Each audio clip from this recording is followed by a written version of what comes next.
खुशी खबर 74,000 अंगनवाड़ी कर्मी को सरकार बड़ दायित्व एणिके करिवे ए काम।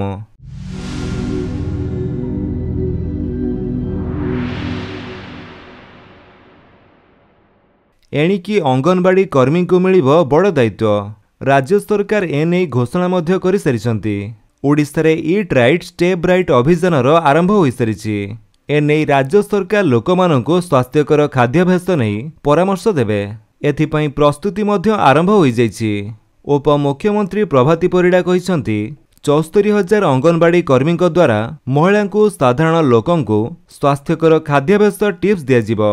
ओडिशा सरकार शिशु महिला विकास विभाग सह यूनिसेफ मिलित सहभागितार यह अभियान आरंभ होइछि।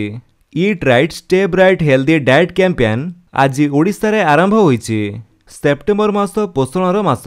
राज्य रे सेप्टेम्बर रु अक्टोबर मास पर्यंत प्रत्येक वर्ष प्रति अंगनवाड़ी केन्द्र रे स्वास्थ्यकर खाद्यर कैंपेन आरंभ होइछि। श्रीमती परिडा कहिसंती प्रधानमंत्री आह्वान अनुसार ओबेसिटी एक बड़ समस्या। वर्तमान समय रे तेल भाजी ठारू दूर रही निज खाद्याभ्यास व्यायाम और जोग को जोड़िबा। समस्ते फिट रहिबाको स्वदेशी खाद्य ग्रहण करिबा। शोष हेले कोल्ड ड्रिंक्स नुहे बरं पानी पीवा। महिला और शिशु कल्याण विभाग सह यूनिसेफ मिलित आनुकूल्य एहार आयोजन करा जायछि।